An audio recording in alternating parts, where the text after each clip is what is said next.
करनी सेना के अध्यक्ष सूरजपाल अमू के भाई को दी गई श्रद्धांजलि। 19 अप्रैल को हुई थी नेमपाल की मौत। इलाका सहित दूरदराज के लोगों ने पहुंचकर दी श्रद्धांजलि। स्मार्ट व्यू होटल में आयोजित किया गया रस्म पकड़ी का कार्यक्रम। बीमारी के चलते डिप्रेशन में था मृतक नेमपाल। 48 साल की उम्र में ही अपनी जीवन लीला को कर लिया समाप्त।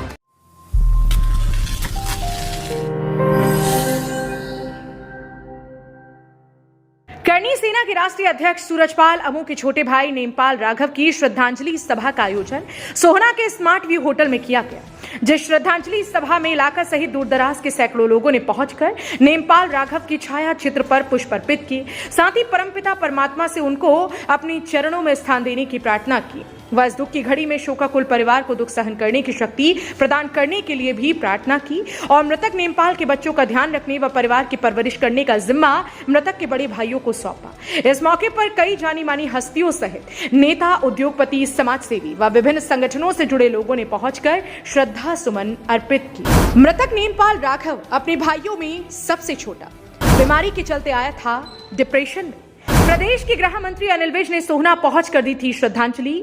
कई मौजूदा मंत्री और पूर्व मंत्रियों ने सोहना पहुंच बांधा शोकाकुल परिवार को ढाढस।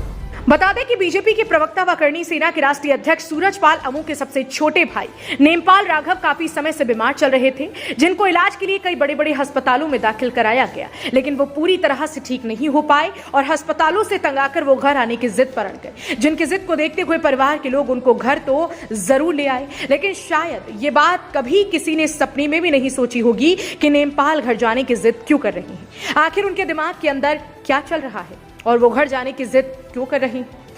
अगर इस बात के बारे में परिवार के किसी भी सदस्य को थोड़ी सी भी जानकारी होती तो शायद नेमपाल बेशक बीमार ही होते, लेकिन आज वो अपने परिवार के बीच होते और जो लोग आज उनके छायाचित्र पर पुष्प अर्पित करके उनके लिए परमपिता परमात्मा से उनको अपने श्री चरणों में स्थान देने की प्रार्थना कर रही हैं, शायद यही लोग परमात्मा से उनके स्वास्थ्य के लिए कामना परमपिता से जरूर करते। लेकिन कहते हैं ना कि होने को कोई नहीं टाल सकता। शायद ऐसे ही नेमपाल के साथ भी हुआ है, क्योंकि नेमपाल लंबी बीमारी के चलते डिप्रेशन में आए और उन्होंने अस्पताल से आते ही 2-3 दिन बाद ही उन्होंने गत 19 अप्रैल को रात करीब 9 बजे कमरे में लगे छत के पंखे से लटक कर अपनी जीवन लीला को समाप्त कर लिया। हालांकि नेमपाल राघव के सभी भाई संपूर्ण हैं और वो नेमपाल के परिवार का अच्छे से ध्यान भी रख सकते हैं, लेकिन नेमपाल की मौत के बाद सोहनावासियों को उनकी कमी हमेशा खलती रहेगी, शायद जिसकी भरपाई कभी नहीं की जा सकती।